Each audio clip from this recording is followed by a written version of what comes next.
உட்காருங்க. Hello mega TV உட்காருங்க, உட்காருங்க.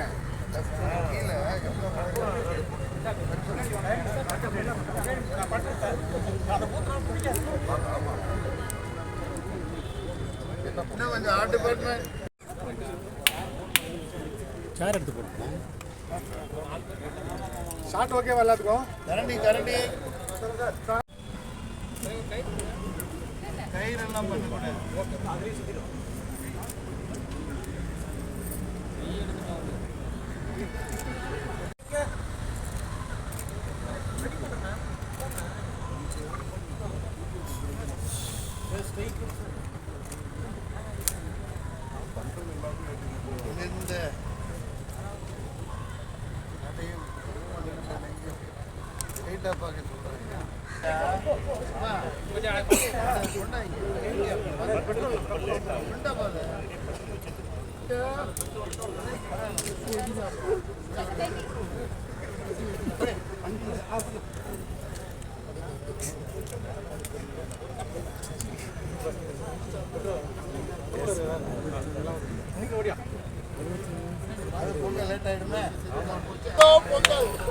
முரளி கிருஷ்ணன் தயாரிக்கும் இந்த படம்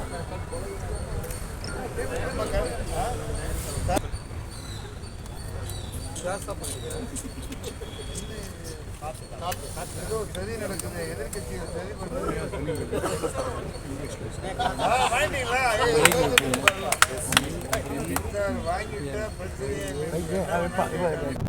தினேஷ், அட்டைக்கட்டி தினேஷ், லவர்பது தினேஷ் நடித்த அப்படிங்கிற ஒரு படம், அப்படிங்கிற ஒரு படம் வந்து ஃபர்ஸ்ட் டைம் அவர் வந்து டபுள் ஆக்ஷன் பண்ணியிருக்காரு. அவர் முக்கியமான ரோல் இயக்குனர் முரளி கிருஷ்ணன் கொடுத்தாரு. அவர் basically DSP student. Director Rajesh அவருடைய உதவி இயக்குனர் என்னை வந்து வீட்டில் அப்ரோச் பண்ணி வந்து கதை சொன்ன பேர் ரொம்ப பிடிச்சி போச்சு. படத்தில் ஒரு பெரிய இம்பார்ட்டன்ட் ஒரு கேரக்டர், 2 பீரியட்ல வர மாதிரி அப்படிங்கிற மாதிரி இருக்கு. நான் வந்து 2 கேரக்டர் வரேன் அப்படிங்கிற ஒரு கேரக்டர் கொடுத்துருக்கு. படம் அப்படின்னு பார்க்குறப்போ நிச்சயமா பிரபஞ்ச படம் வந்து ஒரு பெரிய எதிர்பார்ப்பை ஏற்படுத்தியிருக்கும். ஜனவரி 30 வந்து வெட்டிங் தான் படத்தை ரிலீஸ் பண்றாங்க. பெரிய திரையரங்கில் கிடைச்சிருக்கு. அதை நல்லா வரவேற்பு. பொங்கல் செலிப்ரேஷன் மூடு வந்து ஜல்லிக்கட்டு காலை ஆகிற படத்தில் வந்து நடிச்சிருக்காரு தினேஷ். அவருடைய 2 கதாபாத்திரமும் 20 பரிமாணங்கள் இருக்கு. அதுதான் அதுல பாராட்டத்தக்க ஒன்று. அதை வந்து டைரக்டர் ரொம்ப அழகா ஹேண்டில் பண்ணாரு. தஞ்சாவூர்ல தங்கி நாங்க ஒரு வாரம் ஜல்லிக்கட்டு மட்டும் எடுத்தோம். ரியல் ஜல்லிக்கட்டுலயே கேமரா கொண்டு வச்சு அஸ்டன்ஸோட வெயிட்டி சட்டையெல்லாம் கட்டிக்கிட்டு கூட்டத்தோட கூட்டம் ஓட்டிட்டு இந்த படத்தை அவர் ஷூட் பண்ண விதம் வந்து ரொம்ப அருமை. அந்த எபிசோட்ஸ்லாம், அந்த ஃபுட்டேஜஸ்லாம் ரொம்ப நல்லா வந்திருக்கு.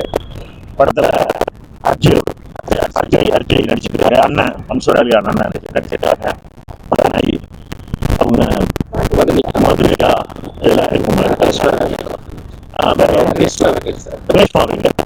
நிறைய பேர் நடிச்சிருக்காங்க. பழக்கம் போல எல்லாருக்கும் ஆதரவு கொடுக்குறீங்க. இந்த படத்தினுடைய வெற்றிக்காக உங்களுடைய வலையத்தள பக்கங்களையும் பதிவுகளையும் இதை பதிவேற்றி நல்லபடியாக மக்கள்கிட்ட கொண்டு போய் இந்த கருப்பு பல்சர் படத்தை சேர்க்கணும் அப்படின்னு சொல்லி இந்த பொங்கல் திருநாளில் உங்க எல்லாரும் வேண்டி விரும்பி இருக்கிற அனைவருக்கும் இனிய பொங்கல் நல்வாழ்த்துக்கள். நன்றி, வணக்கம்.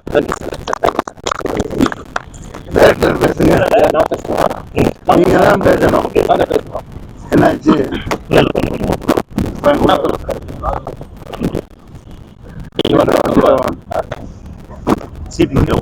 தயாரிப்பாளர், இயக்குனர்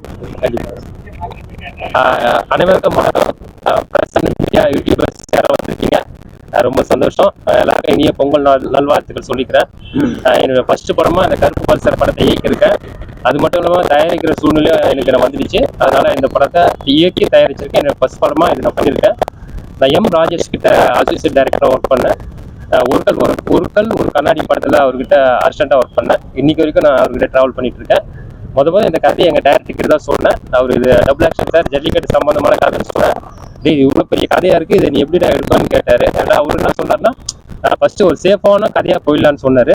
இல்லை சார் இது நான் ஃபர்ஸ்ட் படம் எடுக்கிறேன், நான் ஃபர்ஸ்ட் ஹீரோவை அப்ரோச் பண்ணேன்னு சொல்லும் போது இந்த கதைகளுக்கு டபுள் ஆக்ஷனுக்கு நான் நிறைய ஹீரோவை ட்ரை பண்ணேன். அதுக்கு அற்புதமாக ஆக்ட் அமைஞ்சது அட்டகத்தி தினேஷ் சார் மட்டும்தான். அவர் வந்து ஃபர்ஸ்ட் இந்த கதையை கேட்கறதுக்கு கொஞ்சம் அப்ரோச் பண்ணிட்டே இருந்தோம். அவர் பிஸியாக இருந்தார். அந்த டைமில் ரப்பர் வந்து ஷூட்லாம் போயிட்டு இருந்தது. அதுக்கப்புறம் ஒரு நாள் வீட்டுக்கு அவர் சொன்னார். கதையை வந்து அவர் ஜஸ்ட் எனக்கு தெரிஞ்சு ஒரு 40 மினிட்ஸ் கம்மியாக தான் கேட்டார். கதையை கேட்டார். அந்த ஜல்லிக்கட்டு எபிசோட் மாதிரி தான் நான் ஃபுல்லாக சொன்னேன் அவர்கிட்ட. அந்த கதையை கேட்டவுடனே அவர் இம்ப்ரெஸ் ஆகி இந்த படத்தை நான் பண்ணுற முடியும், நான் ரப்பர் பந்துக்கு அப்புறம் 100 கதை கேட்டிருக்கேன், 100 கதையை நான் நிறைய ஒத்துக்கல, பட் நான் இந்த கதையை நான் ஒத்துக்கிறேன்னு சொல்லிட்டு அவர் சொன்னார். அதுவே எங்களுக்கு பெரிய மகிழ்ச்சியாக இருந்தது. அதுக்கப்புறம் ஒரு ஷூட்டிங் வந்து, அதாவது நான் தயாரிப்பாளர்ன்றதுலாம் இந்த படத்தை நான் வந்து எல்லாமே டபுள் கால் ஷீட் தான் போட்டேன். சிங்கிள் கால் ஷீட்டை படத்தில் கிடையாது, 1.5 கால் ஷீட்டு டபுள் கால் ஷீட் தான். கண்டிப்பாக சொல்கிறேன், எந்த ஒரு ஹீரோவும் டபுள் கால் ஷீட்டில் பண்ண மாட்டாங்க. ஏன்னா மார்னிங் 9 o'clock 7 o'clock கேமரா வச்சுன்னா நைட்டு 2 வரைக்கும் போவோம். ஸோ இதை வந்து சத்தியமாக அது தினேஷ் சார் வந்து அவ்வளோ அற்புதமாக பண்ணி கொடுத்தாரு. அவருக்கு இந்த டைமில் அட்டகத்தி தினேஷ் சாருக்கு இப்போ கெத்து தினேஷாக மாறி இருக்காரு. அது இல்லாமல் இப்போ நம்ம படத்தில் விஆர் தினேஷாக போட்டுருங்க, அப்புறம் கருப்பல் ரீட்டாவும் அப்புறம் கருப்பல் சார் தினேஷ்னு போடணும் அந்த படத்தில். அதனால இனிமேல் எனக்கு வந்து விஆர் தினேஷன் எல்லா படத்துலையும் பேர் போட்டுருங்கன்னாரு. அப்புறம் வேட்டும் அவர் படத்தில் ரஞ்சித் அண்ணா இயக்கத்தில் அவர் வேட்டும் வருது. அது வந்து அவர் லீடு பண்ணுறது ஆரியாலாம் நடிக்கிறதா சொன்னாங்க. அந்த படத்தில் விஆர் தினேஷன் பேர் வருது. கருப்பு பல்சர் அப்புறம் அந்த படம் வருது. நம்ம விஆர் தினேஷ்னு போட்டிருக்கோம். இது முழுக்க ஒரு ஜனரஞ்சகமான படம் இருக்கும். ஃபுல் கமர்ஷியலான படத்தில் காமெடி வந்து அற்புதமாக கூட இருக்கு. பிராங்க்ஸ்டர் ராகுல் காமெடி பண்ணியிருக்காரு. அதை விட முக்கியமான விஷயம் தான், எனக்கு இந்த படத்துக்கு பெரிய தூணா இருந்தது மன்சூர் சாரும் சரவண சுபையாங்க அஜய். இவங்க 3 பேருமே வந்து நான் வில்லனை ஸ்கெட்ச் பண்ணும்போது ஒரு க்ளோஸ்அப் ஷாட் வச்சா அந்த வில்லன் வந்து வேற லெவலில் இருக்கணும்னு பிளான் பண்ணேன். அதை வந்து நான் பிளான் பண்ணி நான் மலையாள வில்லன்னு எவ்வளோ தெலுங்கு வில்லன் ட்ரை பண்ணேன். பட் அஜய் வந்து பர்ஃபெக்டாக உட்காந்தாரு. ஏன்னா க்ளோஸ்அப் சுல்தான் படம் நான் பார்த்தேன். அதில் எந்த ஒரு ஆர்டிஸ்ட்டுமே சென்டர் ஆஃப் பாயிண்ட் இன்ட்ரெஸ்ட்னா அது க்ளோஸ்அப் ஷாட் தான். அது வந்து அஜய் சார் அற்புதமாக ஆக்டாக உட்காந்தாரு. அவரை புக் பண்ணேன் ஃபர்ஸ்ட் கதை சொல்லி. அவரும் டக்குன்னு பிடிக்க முடியல, அப்புறம் அவரும் ஒத்துக்கிட்டாரு. அதுக்கப்புறம் ஒரு போலீஸ் அதிகாரியாக வரணும், ஜல்லிக்கட்டு ப்ளஸ் பிரசிடென்ட்லாம் வரணும். அது யாருன்னு நான் சரவண சுபையா சார்கிட்ட கதை சொன்னேன். அவரும் கேட்ட வார்த்தை, ஆனால் அவர் ஒரு சிட்டிசன் மிகப்பெரிய வெற்றி படம், பெரிய ஒரு கண்டென்ட் உள்ள படத்தை இயக்கியிருக்காரு. அவரு கேட்ட கவர்ஸ் இது இவ்வளோ பெரிய கண்டென்ட்டாக இருக்கு, ஜல்லிக்கட்டு ஃபர்ஸ்ட் படமாக தோடுறீங்க, வேற இதில் பெரிய இஷ்யூலாம் வைக்கிறீங்க, இது ஹேண்டில் பண்ண முடியுமான்னு கேட்டாரு. தினேஷோட 2வது படம் விசாரணைக்கு அப்புறம். விசாரணைக்கு அப்புறம் சாருக்கு 2வது படம். அவர் கேட்ட கொஸ்டின் இது பெரிய கண்டென்ட்டாக இருக்கு, பண்றீங்களா தம்பின்னு கேட்டாரு. சார் நான் ராஜேஷ் சார் கிட்ட ஒர்க் பண்ண அனுபவம் இருக்கு, கண்டிப்பாக நான் பண்ணிட்டு வரேன். அதுக்கப்புறம் எங்கள் டேரக்டர் கிட்ட கத்துன திரைக்கதையில் ஃபர்ஸ்ட் ஹாஃப் ஃபுல்லாக காமெடியாகவும், செகண்ட் ஹாஃப்ல தான் அந்த ஜல்லிக்கட்டை வச்சு நான் பிளான் பண்ணி பண்ணேன். அப்புறம் சரவண சுபையா ஸ்பாட்டில் பார்த்துட்டு தம்பி ஒரு பெரிய கேரக்டர் 3 பேர் சொன்னார். சொல்லிட்டு இவங்க இஷ்டம் நீங்கள் வந்து வின்னாரு, ரொம்ப நன்றி சார். அதுக்கப்புறம் அது ரொம்ப தேங்க்ஸ் சொல்லிட்டேன். அதெல்லாம் விட முழுக்க இந்த படம் ஃபுல்லாக வரவர் யாருன்னா சார் மன்சூர் சார் தான். அவருக்கு ரொம்ப நன்றி தெரிவிச்சுக்கிறேன். ஏன்னு கேட்டால் ஒரு நாளைக்கு டபுள் கால் ஷீட் தான் சார். டபுள் கால் ஷீட் போகும்போது சாரை கேரவன் கேரவன் உள்ள ஏற்றே விட மாட்டேன், ஸ்பாட்லேயே தான் நிற்கிறோம். ஆனால் அவர் சொன்ன வார்த்தை, இது வரைக்கும் எந்த டேரக்டர் இவ்வளோ வேலை என்ன வாங்கலாம், கேரவனை பார்க்க தான் வைக்கிறேன், நீ உள்ள ஏற்றே விட மாட்டேன்னு சொல்லிட்டு என்ன போடுவாரு. இருந்தாலும் எனக்கு செம்மையாக அதாவது எந்த ஒரு ஆர்டிஸ்ட்டுமே டே நைட் பண்ண மாட்டாங்க. இவ்வளோ ஒரு ஆர்டிஸ்ட்ல அவ்வளோ கஷ்டம். ஆனால் இந்த படத்து கதைக்காகவும் நான் ஜெயிக்கணுன்றதுக்காக டீமாக என்னமோ பண்ணி கொடுத்தாரு. மன்சூர் சாருக்கு இந்த நன்றி சொல்கிறேன். அப்புறம் ஹீரோயின்ஸ் மதுமிகா, தேங்க்யூ மதுமிகா. அப்புறம் ரேஷ்மா வெங்கட், அவங்களுக்கு நன்றி தெரிவிச்சுக்கிறேன். இந்த இடத்துல வந்து ரேஷ்மா வெங்கட் ஷூட்டில் இருக்காங்க, ரொம்ப வருத்தப்பட்டாங்க. அட்டகத்தி சார் மார்னிங் லைனுக்கு வந்தார். உள்ளே நீங்கள் நல்லபடியாக பொங்கல் செலிப்ரேஷன் பண்ணுங்க, நான் ப்ரெஸ் மீட்டு ஷோ அந்த ப்ரெஸ் ஷோலாம் கலந்துக்கிறேன் உங்ககிட்ட சொன்னார். கண்டிப்பாக ரப்பர் பந்துக்கு அப்புறம் இந்த படம் அவருக்கு வருது. நடுவில் அவர் படம் ஒன்று வந்தது, அந்த படம் கலையரசெல்லாம் பேரா பண்ணாங்க. பட் இந்த படம் முழுக்க இவர் மட்டும் தான் ஹீரோ, டபுள் ஆக்ஷன் பண்ணியிருக்காரு. ஸோ அப்புறம் ரப்பர் பந்துக்கு அப்புறம் அவருடைய கெத்து வந்து இந்த படத்தில் கன்னியூ ஆகுது. ஸோ அதை தெரிவிச்சுக்கிறேன். அதான் தினேஷ் சாரோட படமா இதை நினச்சி நீங்கள் இது பண்ணுங்க. அவர் கண்டிப்பாக அடுத்த மீட்டிங்கில் press meet and YouTube press meet and press show எல்லாத்தையும் வந்துருவாரு. ரொம்ப நன்றி சார், கை தட்டி முடியல சார், ரொம்ப நன்றி.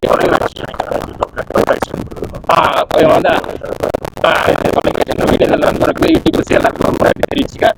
ஒரு ஃபர்ஸ்ட் டைரக்டராக வந்திருக்கேன். அது இல்லாமல் தயாரிப்பு ரொம்ப சவாலாக இருந்தது. 2 தியேட்டர் பண்ணதுக்கு எனக்கு சப்போர்ட் பண்ணுங்க, ரொம்ப நன்றி. அடுத்து கொஞ்சம் சப்போர்ட் பண்ணி கொடுங்க. எல்லாருக்கும் நன்றி தெரிவிச்சுக்க. நன்றி. உங்களை வாழ்த்துக்கிறேன்.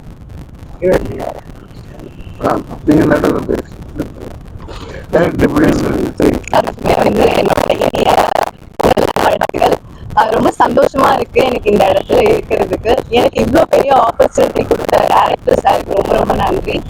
இது வந்து என்னோட 3rd படம் அண்ட் இது வந்து நான் ஒரு பெரிய ஆர்டிஸ்ட் கூட பண்றேங்கிறது வந்து எனக்கு ரொம்ப சந்தோஷமான ஒரு விஷயம். தினேஷ் சார் கூட வந்து ஒரு நடிச்சது வந்து ரொம்பவே ஒரு நல்ல எக்ஸ்பீரியன்ஸ். பிளஸ் என் கூட நடிக்கனாலும் இவங்க எல்லாரும் இந்த படத்துல இருக்கிறது எனக்கு ரொம்ப ரொம்ப பெரிய சந்தோஷமா இருக்கு. பிளஸ் ஜெயினி வாங்கிட்டாங்க படத்தை, அதுவும் எனக்கு வந்து பெரிய சந்தோஷத்தை கொடுக்குது. அண்ட் நன்றி, எல்லாரும் படம் பாருங்க.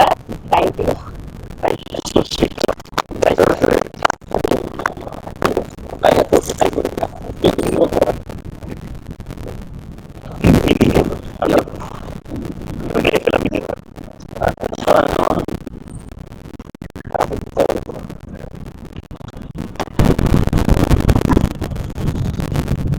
ஓகேவா?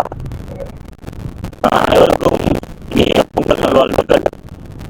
பிளாக் பல்சர் இதோட வந்து முரளி சார் ப்ரொடியூஸ் பண்ணியிருக்காரு. வாழ்த்துக்கள் சார், பொங்கல் வாழ்த்துக்கள் உங்களுக்கும். இந்த படம் வந்து ஜல்லிக்கட்டை பேஸ் பண்ணி ஒரு கமர்ஷியலாக இருக்கு. படம் அந்த ஒர்க் பண்ணும் போதே எங்களுக்கு வந்து இந்த படத்தை ஸ்க்ரீனில் பார்க்கலாம் அப்படின்ற ஒரு ஜல்லிக்கட்டை ஷூட் பண்ணும்போது அவ்வளோ பரபரப்பு இருந்தது. நானும் ஒன்று பார்க்குற ஸ்க்ரீனில் பார்க்கணும் அப்படிங்கிறதுக்காக நல்லா இருக்கிறேன். அப்புறம் இந்த படத்தில் நான் வந்து ஒரு நெகட்டிவ் ரோல் பண்ணியிருக்கேன். அதை சாரை வச்சுட்டு சொன்னேன். ஏன்னா என்னோட ரோல் மாடல் அவருக்கு மீறி நெகட்டிவ் அப்படின்றது ஒன்றும் இல்லைப்பா, ஆடுறவன் அதை விட நெகட்டிவா இருக்கு. இது ஒரு நெகட்டிவ்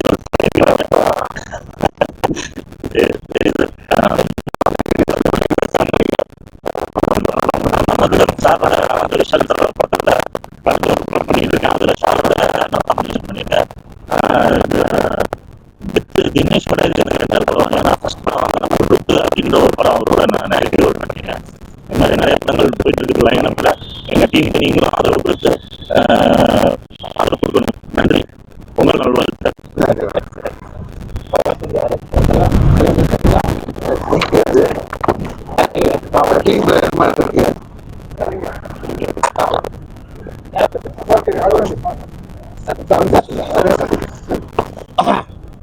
அனைவருக்கும் வணக்கம். கருப்பு பல்சரின் இனிய பொங்கல் நல்வாழ்த்துக்கள். இந்த கருப்பு பல்சர் பொங்கல் முடிஞ்சு ஒரு இனிப்பான ஒரு சினிமா பார்க்க ஞாபகப்படுத்தும். இந்த பொங்கல் ஜனவரி 30ஆம் தேதி வருது. எல்லாருமே வந்து இந்த படத்தை பாருங்க. ஒரு பொங்கல் சாப்பிட்ட மாதிரி ஒரு ஃபீல் உள்ள ஒரு படமா இது அமைங்க. அதுக்கு என்னோட வாழ்த்துக்கள். இவங்க பார்ப்பாங்க, மக்களை பார்க்க வைக்க சொல்லுங்க. ஆமா, மக்களை நீங்க பார்க்க வைக்க சொல்லுங்க. அதை சொல்லிட்டு இருக்கீங்க. இந்த படத்துக்கு உங்களோட சப்போர்ட்டா முழுசா பிரசவல பார்த்துறீங்க எல்லாமே அதை வந்து பழிச்சுன்னு சொல்லிடுங்க. எங்களுக்கு ஒரு உதவியா இருக்கும். நன்றி, சந்தோஷம். பொங்கல் வாழ்த்துக்கள்.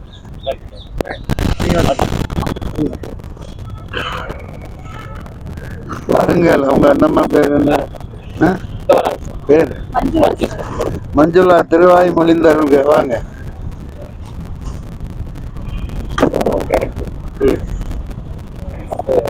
அனைவருக்கும் இனிய தை திருநாள் நல்வாழ்த்துக்கள். கருப்பு பல்சர் படத்துல வந்து நான் ஹீரோயினியோட அம்மாவா பண்ணியிருக்கேன். எனக்கு வாய்ப்பு கொடுத்த டைரக்டர் முரளி சார், அதில் ஒர்க் பண்ண கேமரா டெக்னிக்ஸ் அனைவருக்குமே என்னுடைய நன்றியை நான் ஃபர்ஸ்ட் தெரிவிச்சுக்கிறேன். நான் நிறைய படங்கள் பண்ணாலும் ஒவ்வொரு படமும் இதுலையாவது வெளியில தெரிஞ்சிட மாட்டோமா அப்படின்ற ஒரு ஆர்வத்தோட தான் நான் ஓடிட்டு இருக்கேன். இந்த படம் கண்டிப்பா எனக்கு மட்டும் இல்லை, எல்லாருக்குமே திருப்தியா இருக்கும் அப்படின்றது நான் நம்புறேன். எல்லாத்தையும் நீங்களே எங்க எல்லாருக்கும் சப்போர்ட் பண்ணுங்க. சார் கூட நான் சேர்ந்து அவங்க நடிச்ச படத்துல நடிச்சிருக்கேன் அப்படின்றது எனக்கு ரொம்ப ரொம்ப மகிழ்ச்சி. நன்றி சார். உங்க அனைவருக்கும்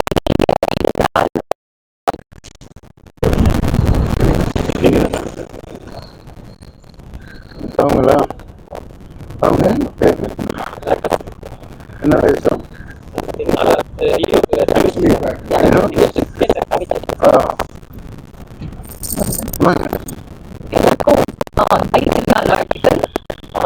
நீங்க எல்லாம் வந்து இங்க எதுவுமே மக்கள் கிட்ட ரீச் ஆக போறதில்ல. அதனால நீங்க எல்லாரும் இங்க வந்ததுக்காக ரொம்ப நன்றி. கருப்பு பல்சர் படத்துல நான் வினீஷ் சாரோட தங்கச்சியா நடிச்சிருக்கேன். என்னோட பேரு ரேகா குமணன்.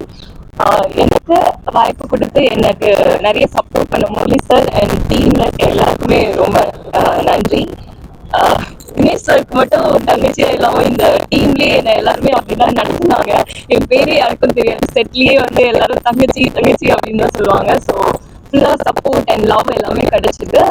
இது என்னோட ஆக்சுவலாக நான் நினச்சப்போ இது என்னோட முதல் படம். ஸோ அப்போ அந்த சப்போர்ட் ரொம்ப தேவையானது, அது எல்லாமே கிடைச்சிது. ரொம்ப நன்றி சார். பேசணுமா? நன்றி. இப்படியே இருக்கு. அடுத்த இடம் வேணாப்பா, நம்ம இடம் போடுங்க. ரொம்ப பழமையான முதல் ஒரு கொண்டாடப்பட்ட ஒரு பண்டிகைன்னா பொங்கலாக தான் இருக்கணும், இருந்தே ஆகணும். பொங்கலாக தான் இருந்து வந்திருக்கு. 1000 2000 வருடங்கள் முன்பு இருந்து உலக திருமகனின் குடியான பெருங்குடி மக்களின் புது பானையில் பொங்க வச்சு கொண்டாடி அந்த காலத்தில் இனிப்பு பொங்கல்லாம் சக்கரை கண்டுபிடிக்கப்படாமல் இதில் பனை மரம் தென்னை மரம் அந்த அந்த வெள்ளைக்கட்டிகள் இனிப்பு பொங்கல்ல நான் படித்த புத்தகத்தில் அந்த பூசணிக்காய், மஞ்சள் பூசணிக்காய், அரசாணிக்காய்ன்னு சொல்லுவாங்க.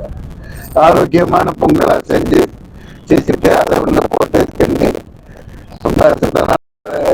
இங்கே பேச விரும்பலை. இது சும்மா வாங்க வந்து அந்த பச்சரிசி 2 கிண்டிட்டு போங்கன்னு சொன்னார்.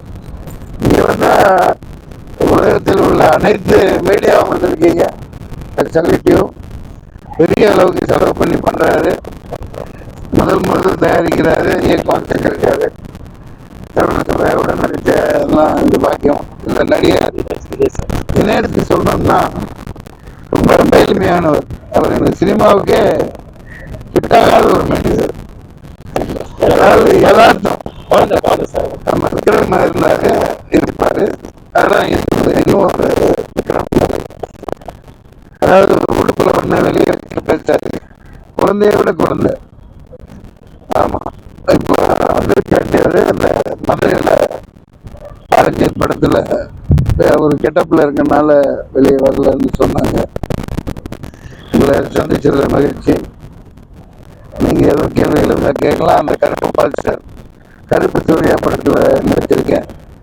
அதான் இதுவும் கருப்பு பால்சர், அது கருப்பு சாமி. ஜனவரி 30 வெளியிட. அதுக்காக நான் காசை வச்சுக்கிட்டு இருக்கிறேன். பொங்கல் தான் பார்க்கறது இல்லைப்பா. ஜனவரி 30 பார்க்க வேண்டியதுதான். ஆமா, அதையெல்லாம் சொல்லிட்டீங்கல்ல. ஆமா,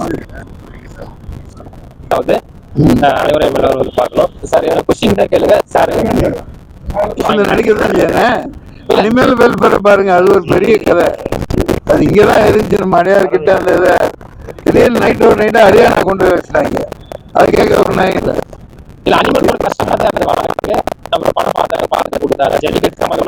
இல்லப்பா, நம்ம சினிமாங்கிறது இந்தியாவுக்கே சென்னை தான், மெட்ராஸ் தான். லட்சக்கணக்கான ஆயிரக்கணக்கான படங்கள் எடுக்கப்பட்ட எல்லாத்துக்கும் தாய் வீடு மெட்ராஸ் தான். நைட்டோட நைட்டு ஆர்டிஸ்ட் சொல்லி ஆபீஸ் அங்கே வச்சுட்டாங்க. இந்த மாதிரி பல பிரச்சனைகள் இருக்கு. அப்ப நான் எல்லாத்தையும் சொல்லிடுவேன். எனக்கு சென்சார்லாம் பண்ண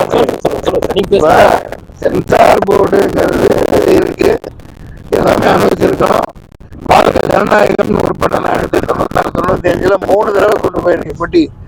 இங்க ஞானவேல் அவர் பேர் என்னப்பா, ஞான ராஜசேகர் கொடுக்க மாட்டேன்ட்டு. இத்தனைக்கே என்னடா இது, அது கூட பெரிய சண்டை.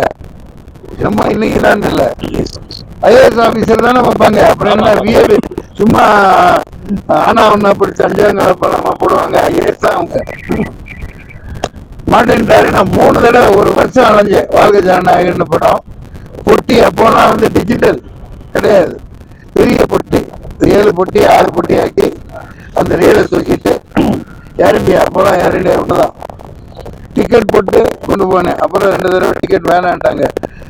பிஎஸ்ஆர் பேசஞ்சர்னு ஒன்று அவங்க விட்டுருவாங்க. இப்போதான் ஏகப்பட்ட ரேட்டு.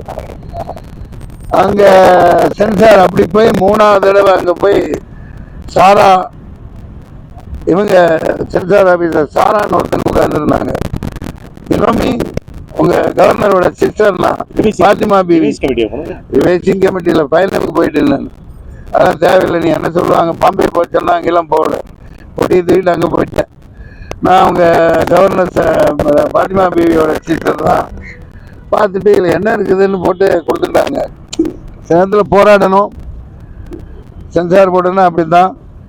50 லட்சம் வாங்கினதை விசாலெல்லாம் குற்றம் சொல்லியிருந்தாரு கொஞ்சம் வருஷம் முன்னாடி. 2 கோடி 1 கோடி இப்படிலாம் பாம்பேலாம் கம்ப்ளைண்ட் வந்திருக்கு. பல சென்சார் ஆஃபீஸர்கள் வாங்கிட்டெல்லாம் அந்த டைத்தை யூஸ் பண்ணி ரிலீஸ் பண்ணியிருக்காங்க. நீர்வெளியில் அப்படி இருக்கல, அப்புறம் சென்சார் போர்டு என்ன இருக்காம இல்லாமல் இருப்பாங்க. இதெல்லாம் நடக்கிறது தான். இது எல்லாம் அரசியல்ல சகஜமாப்பா அப்படின்ற மாதிரி எல்லா துறையில இருக்கு. சொல்லுங்க சார். ஆமா சார். அதை பயன்படுத்தி வாத்தியார் படம் வருது, வாத்தியார் வருது, வருது. ஆமா சார். நீங்க இந்த படத்தை கருப்பு படத்தை கொண்டு வந்துருக்கலாம். ஏன் நீங்க அது முயற்சி பண்ணலையா? இல்ல சார், அதனால பெரிய நிறுவனம் தான் அந்த படத்தை ரிலீஸ் பண்றாங்க. அவங்க அட்வைஸ் அவங்க அனௌன்ஸ் பண்ணி. ஆமா சார், பெரிய லாக் பண்ணிட்டாங்க, வித்துட்டாங்கப்பா. விக்கலையா? பெரிய நிறுவனம் ரிலீஸ் பண்றாங்க. அவங்க டேட் வந்து எனக்கு டேட் லாக் பண்ணிருக்காங்க. அவன் பாத்துக்குவாங்கப்பா, எல்லாம் மேல இருக்க பாத்துக்குவான். நடிகர் வந்து காரணம் ஆமா, அது வந்து அவர் நடிச்ச காரணம் என்ன, இந்த படத்துக்கு முதலீடு பண்றாருன்னு சொல்லி. ஆமா சார். ஏன் வரல? இல்ல உண்மையா சொன்னாரா? இல்ல நீங்க அதுக்கு அவரை பார்த்து நீங்க சொல்றீங்களா? இல்ல உண்மையாவே பேசினாரு. அவர் பேசுறாரு, ஷூட்ல பிஸியா இருக்காரு. அவர் வேட்டூர்னு ஒரு படம் கொஞ்சம் பெரிய, அதாவது அந்த படத்துல கொஞ்சம் கெட்டப்ல இருக்காரு. அவர் சொன்னது என்னன்னா, உங்ககிட்ட தெளிவா சொன்னாரு. அவங்க கிட்ட நான் சாரி கேட்டு சொல்லுங்க, கண்டிப்பா நான் வந்து பிரஸ் மீட் ஆடியோ எல்லாத்தையும் கலந்துக்கிறேன். அவங்க தப்பா நீங்க வேணாம்னு சொல்லுங்க. இன்னைக்கு நான் வரோம் சடனா பிளான் பண்ணுது. ஏன்னா எனக்கு இந்த பெரிய நிறுவனம் ரிலீஸ் டேட் கொடுத்துட்டாங்க 30. நீங்க வந்து அவரை கஷ்டப்பட்டு இருக்கிறாருப்பா. அவர் ஏப்பா போட்டு என்ன வேணா கேளுங்கப்பா, நான் பேர் சொல்லிங்க. இது குழந்தைப்பா பார்த்தேன் பல அவசரத்தில்.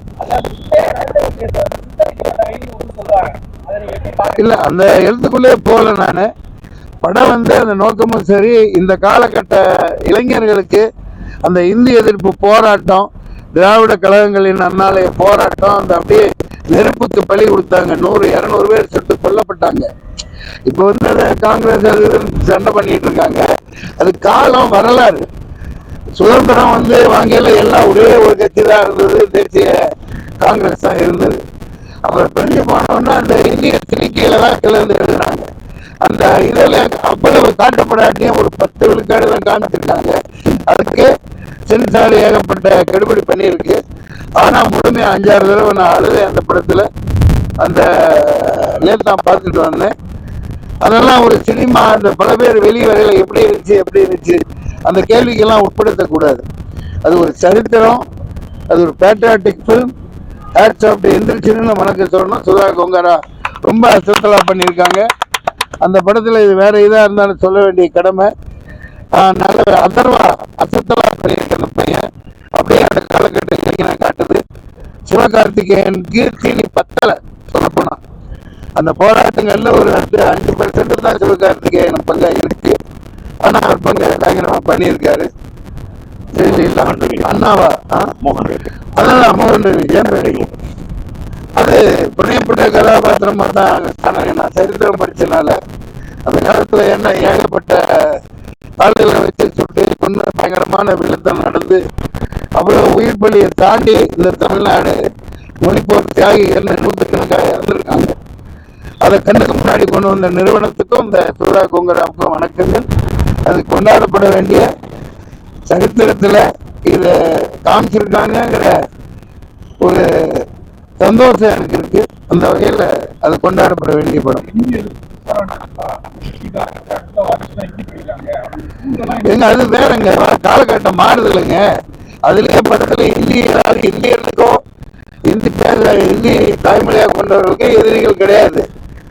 அப்ப பேசப்பட்ட வசனங்கள்லாம் பல அறிஞர் அண்ணா அது பார்க்க முடியாது. சரியான கேள்வி கேட்டீங்க.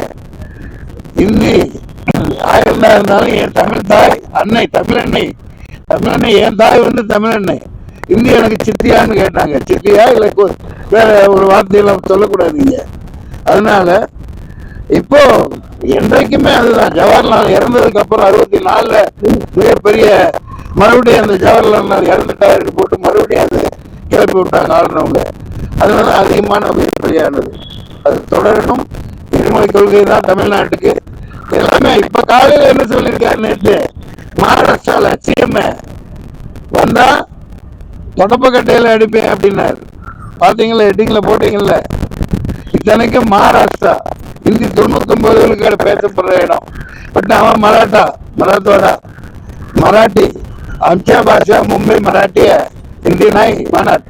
அதே மாதிரி பஞ்சாபி, இது பல குடிகளின் யூனியன் சங்கமம் தான் இந்தியா. பையன்களுக்கு தெரியாது, வாய்ப்பில்லை. நான் 7 வருஷம் மகாராஷ்டிராவில் இருந்தனால, டெல்லியில இருந்தனால நான் போய் சின்ன பையனாவே போய் அங்கங்க ஆக்டிங் இது பண்ணி வியாபாரம் பண்ணனால கற்றுக்கிட்டேன். அதனால எந்த மொழிக்கு எதிரானது இல்லப்பா. இப்போ வந்து இந்த அலையன்ஸ்ல இருக்காங்க, இது அரசியல். நீ ஒண்ணு அந்த இது மாதிரி பேசக்கூடாது. படிச்சுட்டு அதெல்லாம் வேணாம். தமிழ்நாடு இருந்தா தாய் மொழி தமிழ் தான். நிறைய எல்லா அரசியலுக்கு போட்டுச்சு. இது தெரியாதவர்கள்லாம் பதவியில் இருக்காங்க. இது அரசியல் ரீதியாக தீர்வு காணப்படும். ஜனநாயக தமிழ் திரைப்படமே வந்து அவங்க வந்து ஆரம்பிச்சு போனாங்க. என்ற கேட்கலையப்பா, என்ற கேட்கல. விஜய் சண்டை மூட்டி விடுற இதெல்லாம் வேணாம். அவருக்கு சில கடமைகள் இருக்கு, சில பொறுப்புகள் இருக்கு. அது அதான் சொல்லிட்டல, அது ஒரே கல்லில் 5 மாங்காய் இருக்கு அதுல. அதனால அது ஒரு அதிர்ச்சி தான். ரசிகனா மக்கள் வந்து என்னடா வரலையே அப்படின்னு. அதுக்கு என்ன பண்ண முடியும்? அது ஒரு சினிமா திரைப்படம், கடந்து போக வேண்டியதுதான். அடுத்து வரும் வெள்ளம்.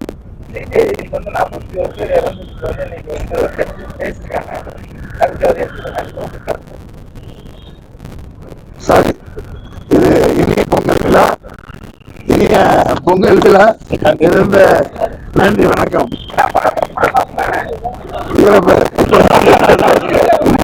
திடீர் விடிய பார்க்காம பேசுவேனா?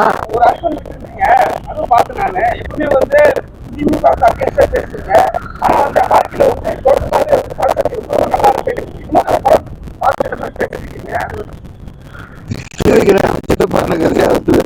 இன்னொரு வரைக்கும் என்ன பேசுவேன் தம்பி? இல்லப்பா, அப்ப இருந்த கட்சின்னு வந்து திராவிட முன்னேற்ற கழகம் தான், திராவிடர் கழகம் தான். அப்ப வந்து எத்தனை உயிர் பலிகள், எவ்வளவு செயலாளர்கள், எவ்வளவு அந்த வரலாறு இந்த இளைஞர்களுக்கே தெரியாது. அந்த இளைஞர்களை நீ மட்டும்தான் இருக்க. தமிழ் குடிகள் எத்தனை பேர் உயர்ந்திருக்காங்க. தாளமுத்து நடராஜனா இருக்கட்டும், இங்க பொள்ளாச்சி பேர் முத்ததான் இருக்கிறான். அவன் நெருப்ப வச்சு கிளம்பி ஏன்னா திணிக்கப்பட்டது. எல்லா இதுலயுமே இந்தியில கூட நீங்க போனது படிச்சாதான் வேலை திரும்பி படிக்க மாட்டோம். என்னைக்குமே இருப்போம். அதுல கட்சியெல்லாம் பாராட்டுறதுக்கு ஒண்ணு இல்லை. நிறைய தீப்பிடிச்சு இன்னைக்கு இருந்தாங்க. அவங்களோட வாரிசோ அவங்க சொந்தக்காரனோ யாரோ எம்எல்ஏவோ தெரியவில்லை. நான் ஆட்சியில இல்ல. பெரியார் பேரனா என்ன உட்கார வச்சாங்கன்னா எல்லாத்தையும் உட்கார வச்சிருவேன். தேடி கண்டுபிடிச்சு உட்கார வச்சிருவேன், கொண்டாடுவேன். அது அவர்கள் தான் நாட்டை ஆளணும். சொல்ல போனா நன்றி, வணக்கம்.